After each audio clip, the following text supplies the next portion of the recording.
Chapter 10. The Substance of the Shadow. I, Alexandre Manette, unfortunate physician, native of Beauvais, and afterwards resident in Paris, write this melancholy paper in my doleful cell in the Bastille during the last month of the year 1767. I write it at stolen intervals under every difficulty. I design to secrete it into the wall of the chimney, where I have slowly and laboriously made a place of concealment for it. Some pitying hand may find it there, when I and my sorrows are dust.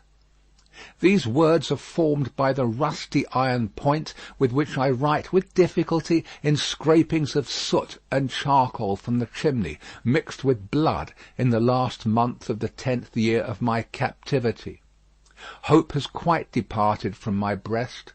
I know from terrible warnings I have noted in myself that my reason will not long remain unimpaired, but I solemnly declare that I am at this time in the possession of my right mind, that my memory is exact and circumstantial, and that I write the truth, as I shall answer for these my last recorded words, whether they be ever read by men or not, at the eternal judgment seat. One cloudy moonlight night, in the 3rd week of December, I think the 22nd of the month, in the year 1757, I was walking on a retired part of the quay by the Seine, for the refreshment of the frosty air, at an hour's distance from my place of residence in the street of the School of Medicine, when a carriage came along behind me, driven very fast. As I stood aside to let that carriage pass, apprehensive that it might otherwise run me down, a head was put out at the window, and a voice called to the driver to stop. The carriage stopped as soon as the driver could rein in his horses, and the same voice called to me by my name. I answered. The carriage was then so far in advance of me that 2 gentlemen had time to open the door and alight before I came up with it. I observed that they were both wrapped in cloaks, and appeared to conceal themselves. As they stood side by side near the carriage door, I also observed that they both looked of about my own age, or rather younger, and that they were greatly alike in stature, manner, voice, and, as far as I could see, face too. "You are Doctor Manette?" said one. "I am." "Doctor Manette, formerly of Beauvais," said the other, "the young physician, originally an expert surgeon, who, within the last year or 2, has made a rising reputation in Paris?" "Gentlemen," I returned, "I am that Doctor Manette of whom you speak so graciously." "We have been to your residence," said the first, "and not being so fortunate as to find you there, and being informed that you were probably walking in this direction, we followed, in the hope of overtaking you. Were you pleased to enter the carriage?"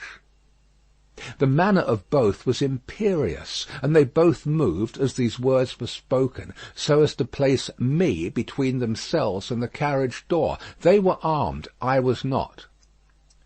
"Gentlemen," said I, "pardon me, but I usually inquire who does me the honour to seek my assistance, and what is the nature of the case to which I am summoned?" The reply to this was made by him who had spoken second. "Doctor, your clients are people of condition. As to the nature of the case, our confidence in your skill assures us that you will ascertain it for yourself better than we can describe it. Enough. Will you please to enter the carriage?" I could do nothing but comply, and I entered it in silence. They both entered after me, the last springing in after putting up the steps. The carriage turned about and drove on at its former speed. I repeat this conversation exactly as it occurred. I have no doubt that it is, word for word, the same. I describe everything exactly as it took place, constraining my mind not to wander from the task. Where I made the broken marks that follow here, I leave off for the time, and put my paper in its hiding place. Broken mark. The carriage left the streets behind, passed the North Barrier, and emerged upon the country road.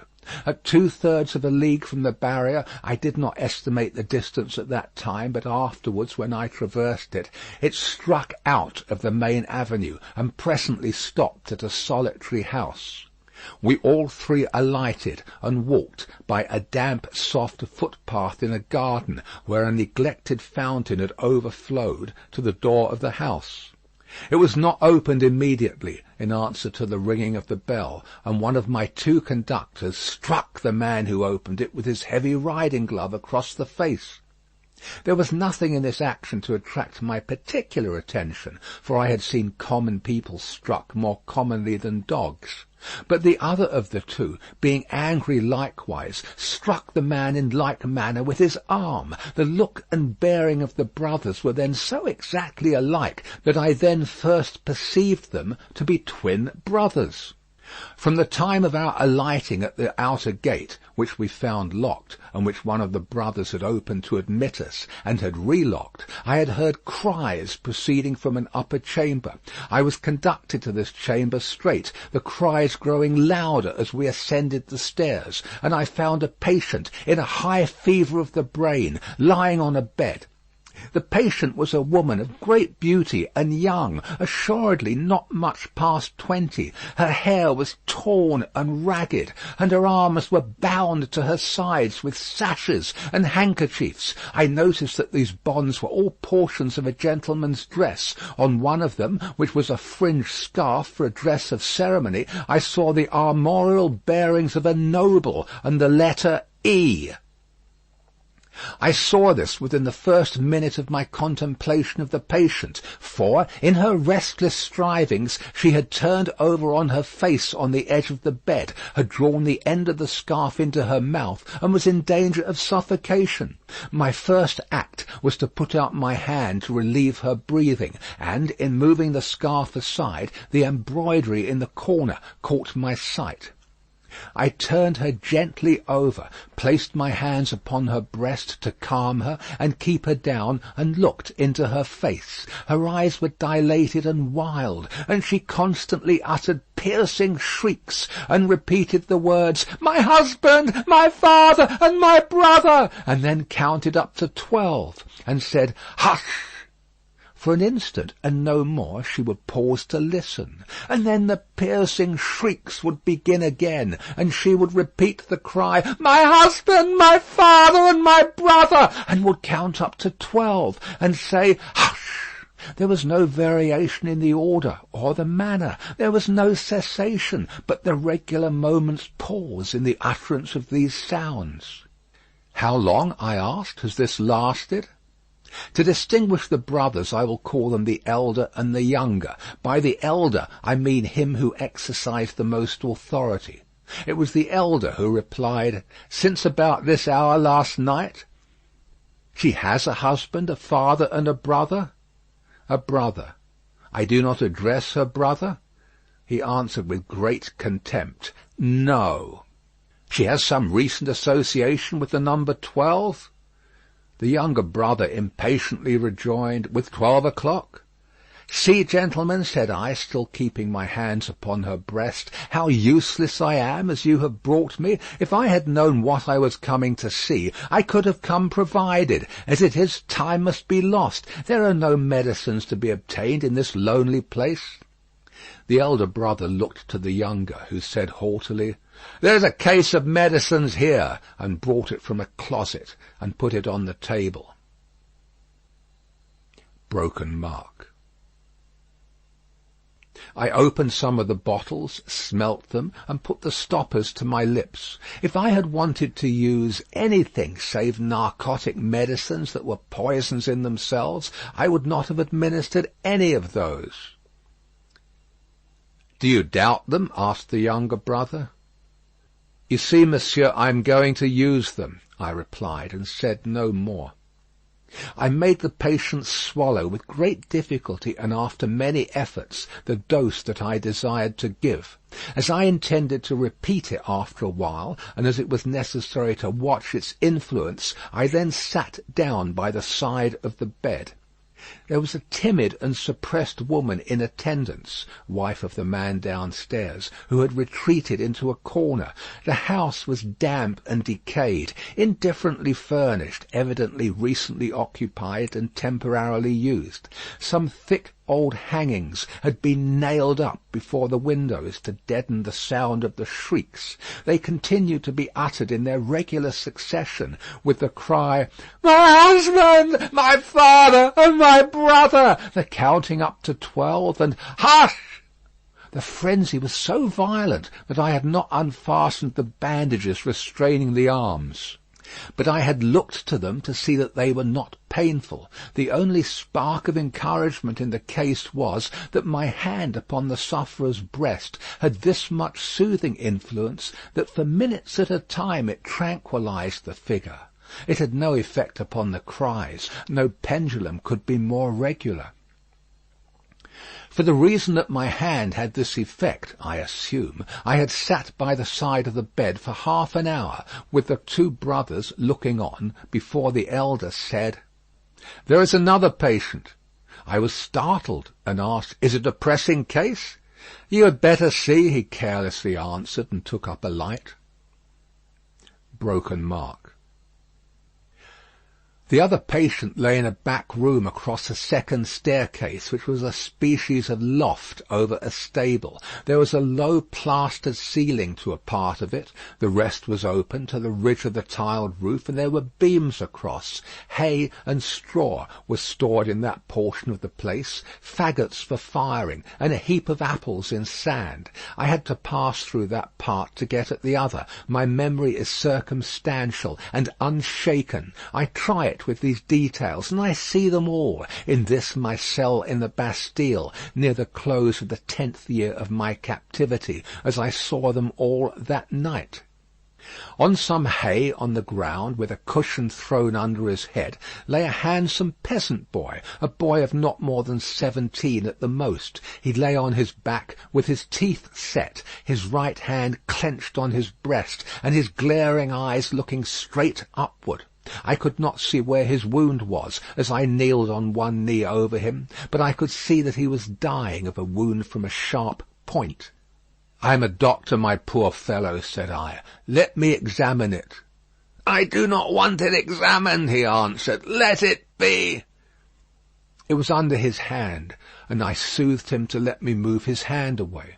The wound was a sword thrust, received from 20 to 24 hours before, but no skill could have saved him if it had been looked to without delay. He was then dying fast. As I turned my eyes to the elder brother, I saw him looking down at this handsome boy whose life was ebbing out, as if he were a wounded bird, or hare, or rabbit, not at all as if he were a fellow creature. "How has this been done, monsieur?" said I. "Crazed young common dog, a serf, forced my brother to draw upon him, and has fallen by my brother's sword like a gentleman." There was no touch of pity, sorrow, or kindred humanity in this answer. The speaker seemed to acknowledge that it was inconvenient to have that different order of creature dying there, and that it would have been better if he had died in the usual obscure routine of his vermin kind. He was quite incapable of any compassionate feeling about the boy or about his fate. The boy's eyes had slowly moved to him as he had spoken, and they now slowly moved to me. "Doctor, they are very proud, these nobles, but we common dogs are proud too sometimes. They plunder us, outrage us, beat us, kill us, but we have a little pride left sometimes. Have you seen her, doctor?" The shrieks and the cries were audible there, though subdued by the distance. He referred to them as if she were lying in our presence. I said, "I have seen her." "She is my sister, doctor. They have their shameful rights, these nobles, in the modesty and virtue of our sisters, many years. But we have had good girls among us. I know it, and have heard my father say so. She was a good girl. She was betrothed to a good young man. too, a tenant of his. We were all tenants of his. That man who stands there, the other of his brother, the worst of a bad race." It was with the greatest difficulty that the boy gathered bodily force to speak, but his spirit spoke with a dreadful emphasis. "We were so robbed by that man who stands there, as all we common dogs are by those superior beings, taxed by him without mercy, obliged to work for him without pay, obliged to grind our corn at his mill, obliged to feed scores of his tame birds on our wretched crops, and forbidden for our lives to keep a single tame bird of our own, pillaged and plundered to that degree that when we chanced to have a bit of meat we ate it in fear, with the door barred and the shutters closed, that his people should not see it and take it from us. I say, we were so robbed and hunted and were made so poor that our father told us it was a dreadful thing to bring a child into the world, and that what we should most pray for was that our women might be barren and our miserable race die out." I had never before seen the sense of being oppressed bursting forth like a fire. I had supposed that it must be latent in the people somewhere, but I had never seen it break out until I saw it in the dying boy. "Nevertheless, doctor, my sister married. He was ailing at that time, poor fellow, and she married her lover, that she might tend and comfort him in our cottage, our dog hut, as that man would call it. She had not been married many weeks, when that man's brother saw her and admired her, and asked that man to lend her to him. For what are husbands among us? He was willing enough, but my sister was good and virtuous, and hated his brother with a hatred as strong as mine. What did the two then to persuade her husband to use his influence with her to make her willing?" The boy's eyes, which had been fixed on mine, slowly turned to the looker-on, and I saw in the two faces that all he said was true.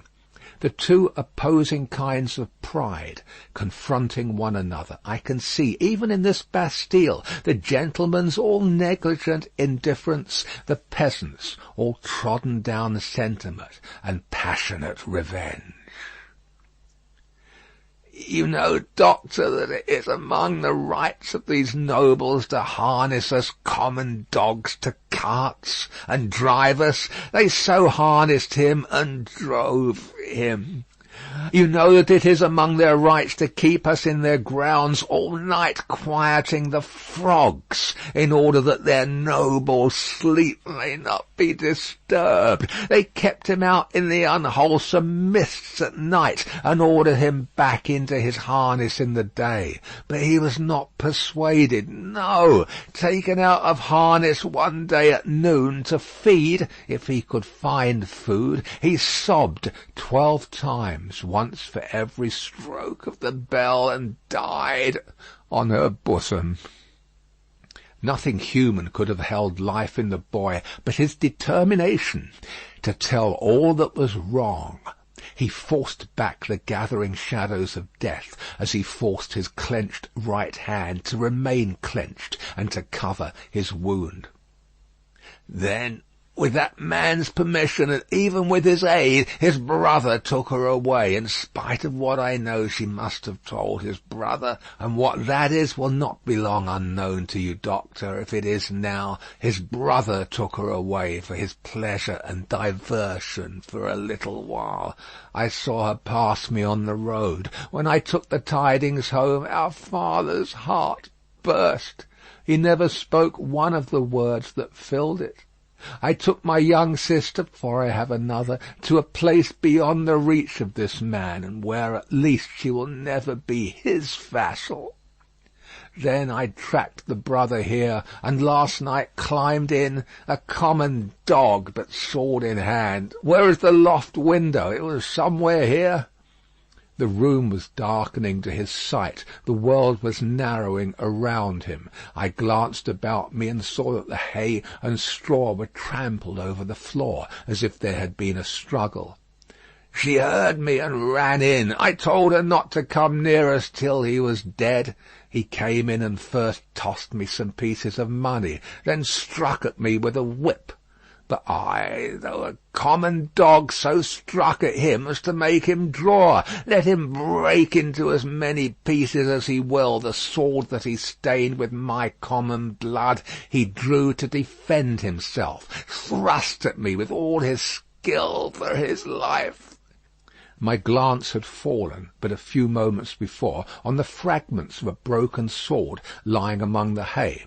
That weapon was a gentleman's. In another place lay an old sword that seemed to have been a soldier's.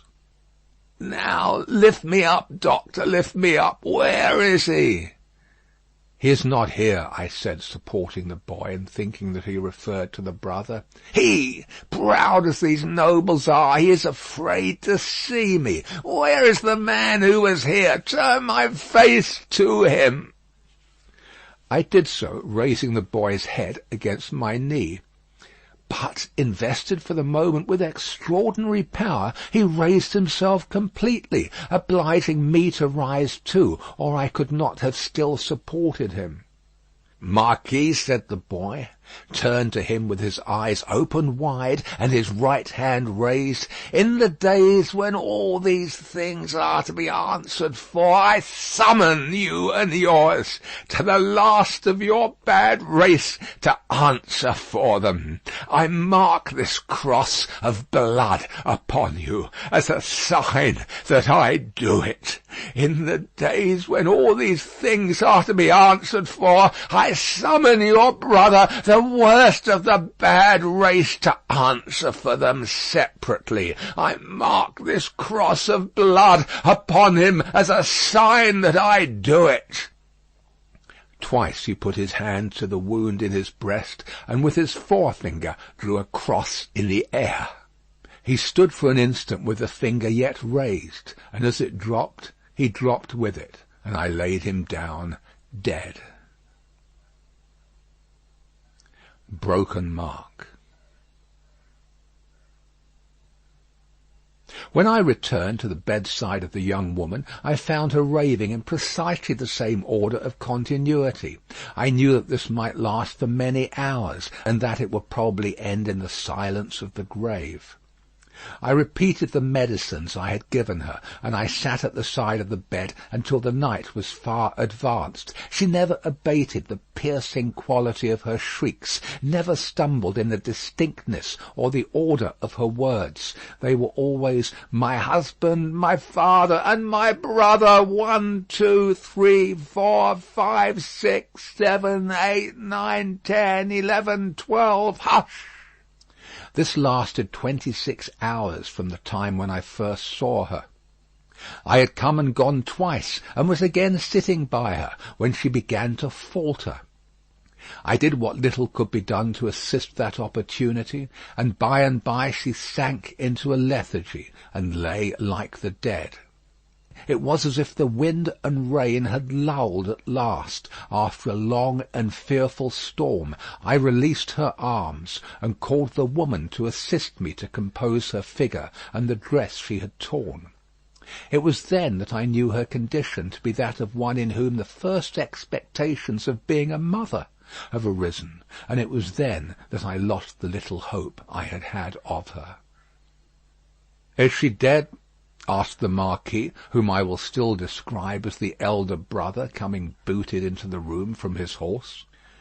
"Not dead," said I, "but like to die." "What strength there is in these common bodies," he said, looking down at her with some curiosity. "There is prodigious strength," I answered him, "in sorrow and despair." He first laughed at my words, and then frowned at them. He moved a chair with his foot near to mine, ordered the woman away, and said in a subdued voice, Doctor, finding my brother in this difficulty with these hinds, I recommended that your aid should be invited. Your reputation is high, and as a young man with your fortune to make, you are probably mindful of your interest. The things that you see here are things to be seen and not spoken of. I listened to the patient's breathing and avoided answering.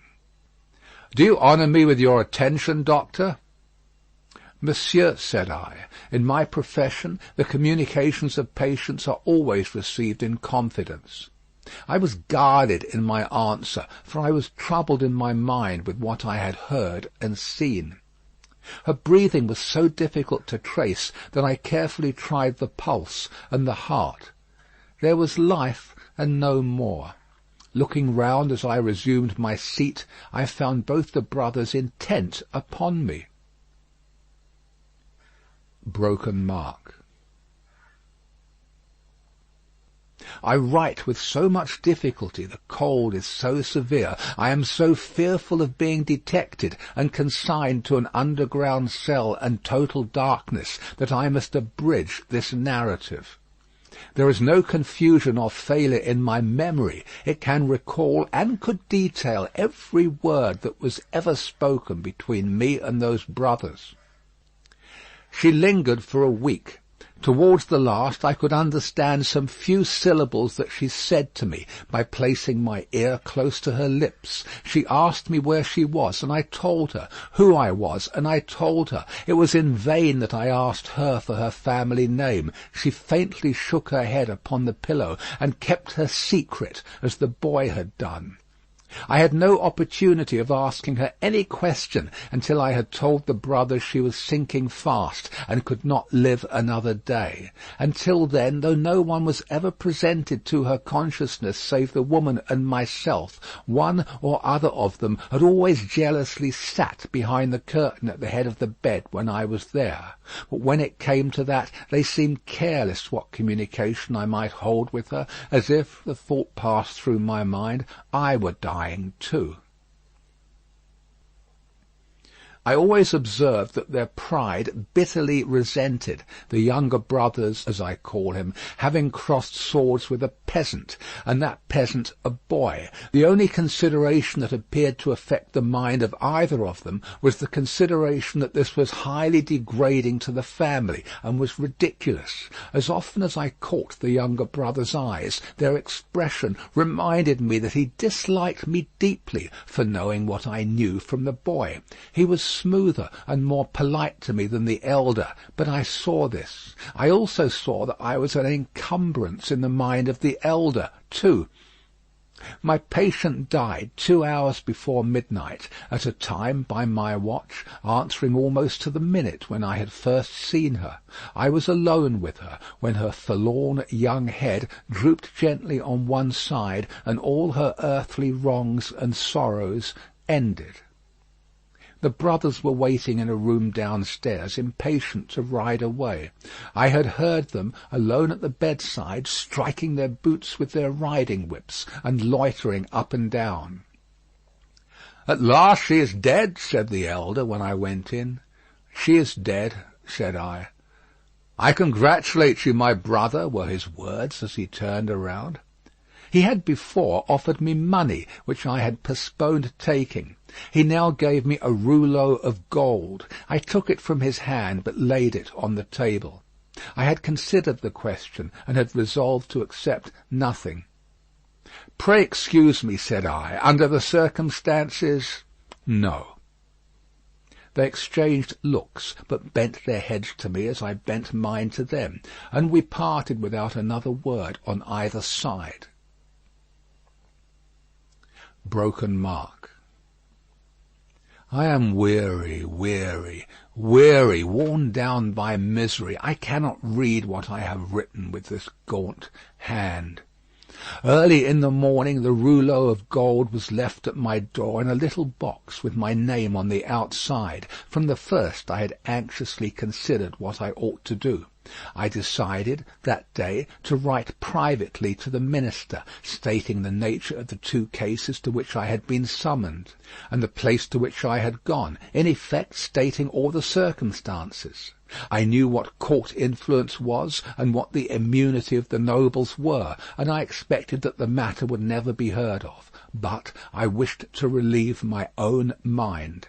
I had kept the matter a profound secret, even from my wife, and this, too, I resolved to state in my letter. I had no apprehension whatever of my real danger, but I was conscious that there might be danger for others, if others were compromised by possessing the knowledge that I possessed. I was much engaged that day, and could not complete my letter that night. I rose long before my usual time next morning to finish it. It was the last day of the year. The letter was lying before me, just completed, when I was told that a lady waited, who wished to see me. Broken Mark. I am growing more and more unequal to the task I have set myself. It is so cold, so dark, my senses are so benumbed, and the gloom upon me is so dreadful.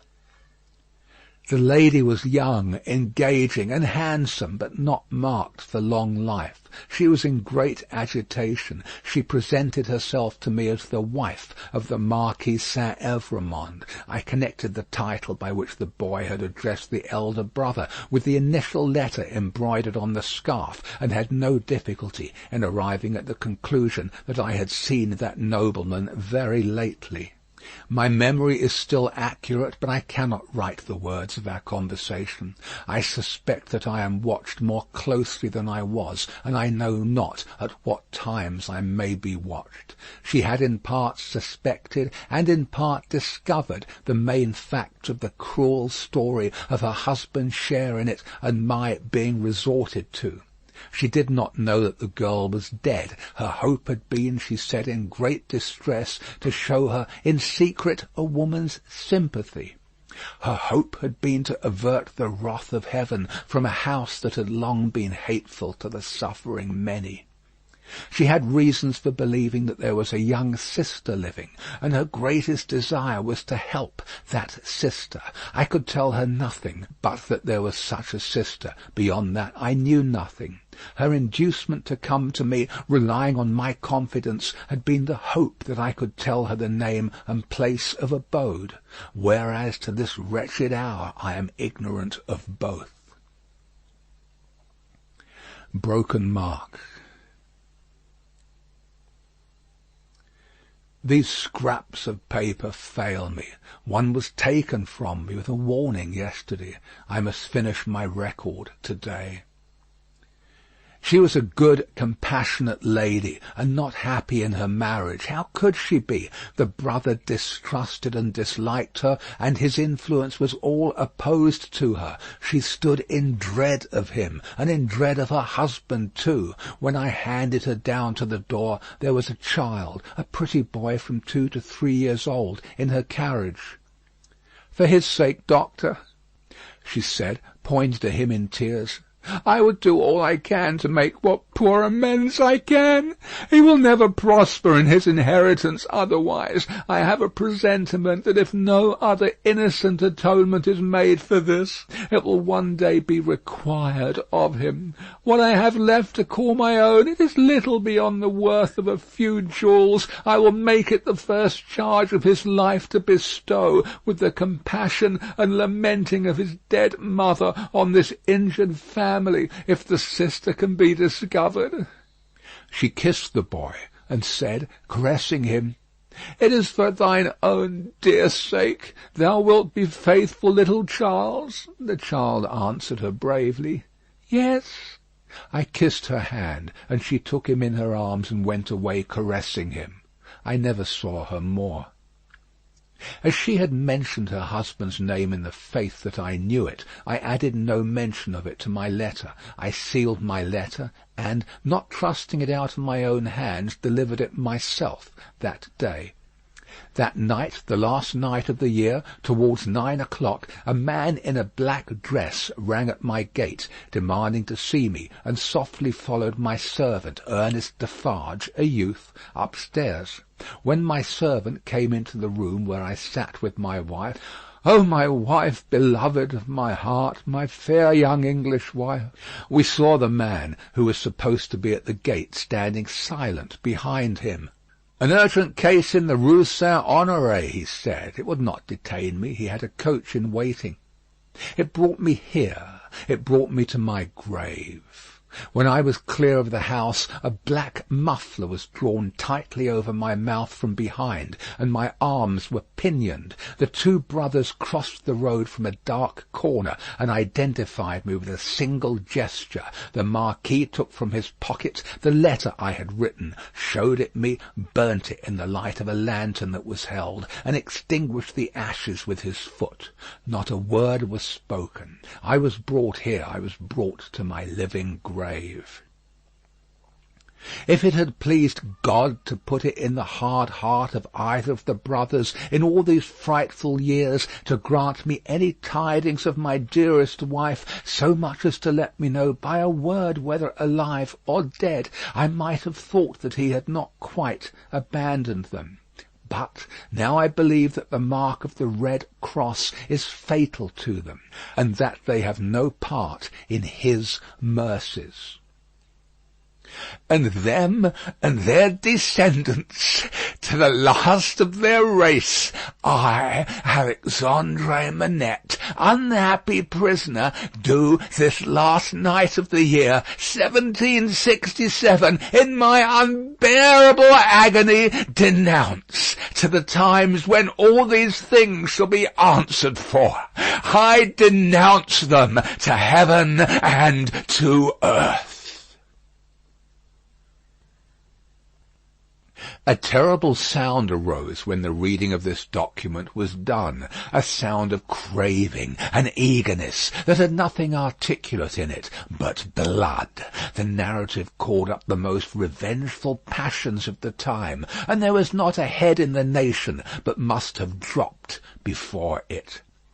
Little need in presence of that tribunal and that auditory to show how the Defarges had not made the paper public with the other captured Bastille memorials borne in procession, and had kept it, biding their time. Little need to show that this detested family name had long been anathematized by Saint Antoine, and was wrought into the fatal register. The man never trod ground whose virtues and services would have sustained him in that place that day against such denunciation.